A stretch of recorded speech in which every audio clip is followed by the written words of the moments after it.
वो कह चुके हैं। अच्छा, फिर आपने देखा खान साहब मुसलसल, और खान साहब की बहनें भी और दूसरे लोग भी ये कहते हैं कि इस्टेब्लिशमेंट हमसे बात करे, हम इस्टेब्लिशमेंट के दुश्मन नहीं हैं। खान साहब कहते हैं मैंने बात किसी से नहीं करनी सिवाय इस्टेब्लिशमेंट के। तो इसका मतलब है कि खान साहब तो विलिंग पहले दिन से है ना डील के लिए, इसमें कोई शक तो नहीं है, शक तो नहीं है ना। अब है कि इस्टेब्लिशमेंट डील करती है कि नहीं करती, ये बात रह गई थी। उस पे फैसल वापदा को आपने कोट कर दिया। फिर उस पे ये जो अलीमीन गंडापुर के बयानात हैं वो देख लें आप, कि मेरा रोल है, क्योंकि अलीमीन गंडापुर पे पार्टी के अंदर बहुत तनकीद होना शुरू हो गई थी कि हम लोगों को, वर्कर्स को बाहर निकाल के एहतजाज के लिए खुद ये साहब गायब हो गए। तो उन्होंने ये तासुर ज़ायल करने के लिए बात मानी है कि मैंने कुछ रिलीफ तो लिया है ना। वो रिलीफ क्या है? बुशरा बीबी की रिहाई और अलीमा खान और तो उज़मा उससे तो खान की पार्टी को आपने रह- मजीद डैमेज किया नहीं, अगर ये देखें, डैमेज होना ना होना, ये आप इतनी जल्दी स्टेटमेंट नहीं दे सकती। और सियासी जमातों ने भी डील की है ना तो पहले। सर वोट बैंक भी पीपल्स तो कम पार्टी डील होता है करती ना। रही, नून लीग डील करती रही। वोट बैंक भी तो मुतासिर होता है ना उससे। कितना का मुतासर हो गया? सर अभी भी इक़्तिदार में है वो दोनों।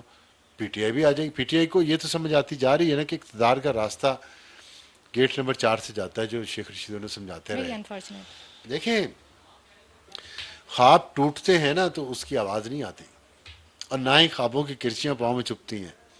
अभी आप लोगों के ख्वाब टूटेंगे बहुत सारे, और बुत भी टूटेंगे, और किरचियाँ चुभेंगी भी तो किसी को नज़र नहीं आएंगी, ना आप दिखा सकेंगे। तो कोई बात नहीं, ये सियासत है, ये लेकिन लोग पावर फिर भी गेम है। मानेंगे। जाहिर अपने लीडर की बात मानेंगे, वो कहेंगे हाँ जी नहीं, ये नहीं मानेंगे हमने तो ना कि केसेस। डील्स अभी ही देखिए, होती हैं अभी यहाँ पे। आर्गुमेंट क्या हो रहा है? अभी आर्गुमेंट ये हो रहा है कि अगर बुशरा बीबी ने डील की, आज खान साहब ने कहा है ना जेल में, कि अगर डील करनी होती तो बुशरा बीबी 9 महीने जेल में क्यों रहती? ये आर्गुमेंट स्ट्रांग है। नहीं, क्यों?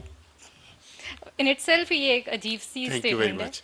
क्योंकि जब नवाज शरीफ पे डील का इल्ज़ाम लगा, तब उन्हें भी साल से बिल्कुल। ज़्यादा हो गया था जेल में रहते हुए। तो इसलिए ये कहना, डील से ये नहीं होता कि सब कुछ ज़ीरो पे चला जाएगा और वो सब। ये डील बड़ा ग्रे एरिया होता है।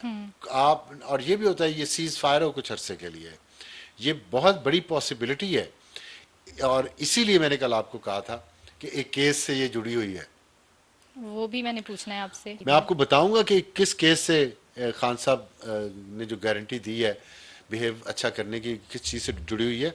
लेकिन आप दो चीज़ें देखें कि बुशरा बीबी जैसे ही पेशावर से अडियाला आई हैं, मुलाकात करके लाहौर चली गई हैं, उसके फ़ौरन बाद सलमान अकरम राजा जो सेक्रेटरी जनरल हैं पीटीआई के, और बहुत ही मुफाहमत पसंद सुलहजू किस्म के पीसफुल निगोसिएशंस के कायल थे कुछ दिन पहले तक, 3 दिन पहले तक, वो अचानक जिंगोइज्म का शिकार हो गए हैं। अचानक कह रहे हैं लोगों को सड़कों में निकालेंगे, हम मुल्क बंद कर देंगे। क्या वजह है?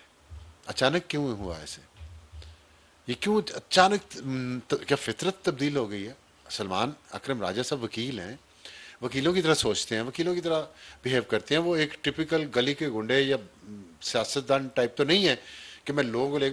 वो क्यों एकदम से कल पॉपुलर पॉलिटिक्स कर रहे हैं? मैं शेर अफजल बात मुकम्मल मरवत कर ने लूँ, भी ये मैं कहा है। बात मुकम्मल कर लूँगा, शेर अफजल पे बाद में चले श्योर। जाएंगे कि वो, कनेक्टेड था तो इस नहीं वजह वो कर से। लीजिएगा। लेकिन क्यों है ये? इसलिए दूसरी तरफ अली मीन गंडापुर ने आज तकरीर किया, घरों पर बताकर निकले कि वापस ना आए तो हमारे जनाजे पढ़ लेना। कितनी बड़ी स्टेटमेंट है! फिर गर्म कर रहे हैं, जोश दे रहे हैं वर्कर्स को, क्योंकि क्रेडिबिलिटी खत्म हो गई है इनकी।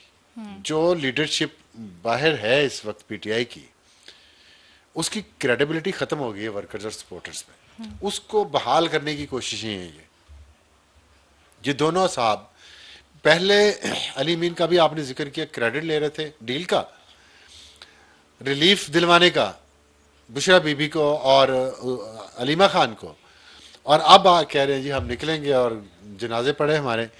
तो सलमान अकरम राजा भी यही कर रहे हैं। नॉइस क्रिएट हो रही है तो ना। ये सारा अपने अपने अपने आप को वर्कर्स और सपोर्टर्स के प्रेशर से बचाने के लिए, अपने आप को बहुत लॉयल साबित करने के लिए ये हो रहा है, वरना गेम तो कहीं और चली गई। कल शेर अफजल मरवत ने ये कहा है कि इमरान खान साहब ने जो एहतजाज हैं उनका कहा है, और जिसकी तफसीलात फिर उन्होंने कहा कि सलमान अकरम राजा बताएंगे। सलमान अकरम राजा ने फिर उसके बाद जो डिटेल्स दी हैं वो भी दी हैं। ठीक है, तो मे बी ये फिर खान साहब ने ही। देखिए ये टुक टुक तो चलती रहेगी। अगर आप समझते हैं कि खान साहब जमान पार्क में टांग पे टांग रख के बैठेंगे और फालूदा खाएंगे, तो ऐसा नहीं है। उनकी रिहाई होने में अभी टाइम लगेगा, और यहाँ हो भी गए तो ऐसा नहीं होगा जैसे पहले हो रहा है, और ये लोग भी अभी सारे जाके खामोशी से घर नहीं बैठ जाएंगे, लेकिन रिहाई में कितना टाइम लग सकता है? वो जो हीट थी ना, अनबेरेबल हीट हम्म। जो ऊपर चली गई थी पॉलिटिक्स में, उसको नीचे लाया जाएगा, और उसके लिए काम हो रहा है। ये सारा उस तरफ है। ये जो बयानात है ना, ये तो लहू गर्म रखने का है एक बहाना अपने वर्कर्स का, सपोर्टर्स का, कि वो बिल्कुल ही बेचारे ये ना समझे कि वो उनको बेच दिया गया। लेकिन ये वकीलों की एक अपनी सर्वाइवल का मसला हो गया है। ठीक है, केस के ग्रुपिंग ऊपर भी बहुत हमें आना ज्यादा है। है, वकीलों में ग्रुपिंग बहुत ज्यादा है। पॉलिटिशियंस को उन्होंने पीछे कर दिया था, खुद आगे आ गए थे। अब पॉलिटिशियंस वापस आ रहे हैं जुडिशियल कमेटी में, जो जुडिशल कमीशन कमीशन। में, जो दोनों नाम पॉलिटिशियंस के गए हैं, वकीलों को नहीं रखा वहां पे। हालांकि जजेस की अपॉइंटमेंट के लिए बनना है तो वकील होना कोई जरूरी हो, अच्छा था ना। दूसरी तरफ जो पार्लियामेंट्री कमेटी बनी थी उसमें वकीलों के नाम थे, हालांकि उसमें पॉलिटिशियंस होने चाहिए थे। तो वो जो जजेस, वो जो थी पार्लिमानी कमेटी चीफ जस्टिस चीफ के, जस्टिस के लिए, जी 12 जस्टिस के रुकनी लिए, कमेटी। जी 12 तो अब वहां पॉलिटिशियन नहीं थे। तो अब पॉलिटिशियन, ये इतने दिनों में गेम बदली है। वकीलों को, अब पीटीआई के वकीलों को ये मसला हो रहा है कि यार हम तो, हमें फिर बैकग्राउंड में धकेला जा रहा है। तो अपने आप को रेलेवेंट करने के लिए ये शेर अफजल मरवत और ये सलमान अकरम राजा ये कर रहे हैं जो कर रहे हैं।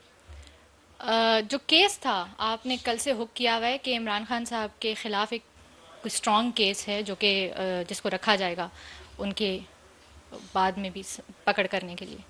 ये कौन सा केस है? ये ये क्या केस मामला है? देखें, ये इशू ये है कि जनरल फैज का केस है, field court, field general field general court court martial उनका हो रहा है मार्शल। ना। अब फील्ड जनरल कोर्ट मार्शल जो होता है ना, उसमें टाइम लगता है, और लेकिन इतना टाइम भी नहीं लगता जितना हाँ, लग गया है। 1 डेढ़ महीने के अंदर कह रहे थे कंक्लूड हो जाएगा। जी बिल्कुल बिल्कुल ऐसे ही था, उससे बहुत तेजी से चीजें चली थी। अब एक चीज़ों ने, एक जहाज टेक ऑफ करता है ना तो बड़ी तेजी से ऊपर जाता है, फिर एक एल्टीट्यूड आता है जहाँ पे वो स्मूथ सेलिंग करता है, बस ऐसे चलता रहता है, ना ऊपर जाता है ना नीचे आता है।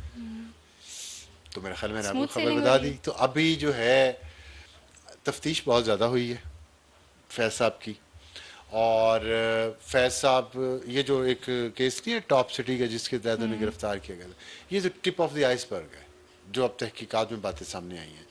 तकरीबन 175 लोगों को तफ्तीश किया गया है, की तफ्तीश की गई है जनरल फैज के केस में, अच्छा। और उनमें से बहुत सारे उनके अंडर जितने लोग काम कर चुके हैं उनके साथ, उन सब की तफ्तीश की गई है। उनमें से बहुत सारे वादा मुआफ गवाह बन चुके हैं, और पैसा का इतनी वो फिगर मुझे किसी चीज़ ने बताई है मेरे ज़राए ने, मैं उस पर यकीन नहीं कर पा रहा। इससे मैं खुद ही यकीन नहीं कर पा रहा, तो आपको क्या बताऊं कि कितना माल बनाया है। और एक उसमें केस डीटीएच का भी है। डीटीएच का पैमरा ने आज से 7 साल पहले लाइसेंस 3 जारी किए थे, लेकिन 2 की सिक्योरिटी क्लियरेंस नहीं की जनरल फैज ने, और एक कंपनी को अलॉट कर दिया। वो कंपनी किसकी थी, कौन कौन था उसमें, फ्रंटमैन कौन था, बैक पे कौन था, वो पैसा, उसमें उसमें भी अरबों रुपए की बात हो रही है कि अरबों रुपए जो है वो मिसिंग है उस प्रोजेक्ट में से।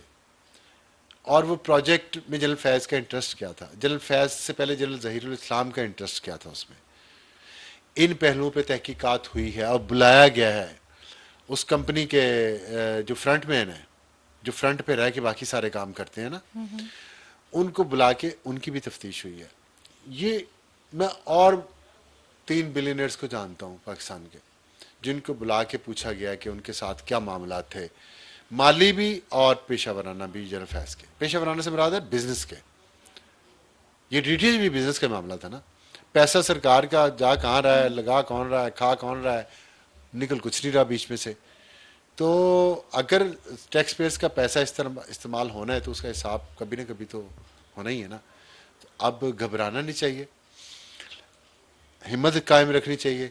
तो मैं आपको बता ये रहा था कि टैक्स पेयर्स के पैसों की वैसे इतनी परवाह होती तो क्या ही हाँ बात जाहिर है, थी। ये बात सही है आपकी, ये तो सोचना सूरत हाल है। तो आपके ख्याल में अब परवाह है तो बस फिर क्या बात करनी, अगर आप परवाह नहीं है तो। आप देखें कि वो केस, अभी उसमें टाइम लगेगा जनरल फैज के केस में उसके कंक्लूजन तक पहुंचते हुए, और उसकी वजह टेक्निकल है। ठीक है, ठीक है जी, उसकी वजह टेक्निकल है। Very newsy. तो वो टेक्निकल वजह यही है कि इस मुल्क की मईशत ठीक करनी है, जिसके लिए यहाँ पे सियासी इस्तेहकाम पैदा करना है।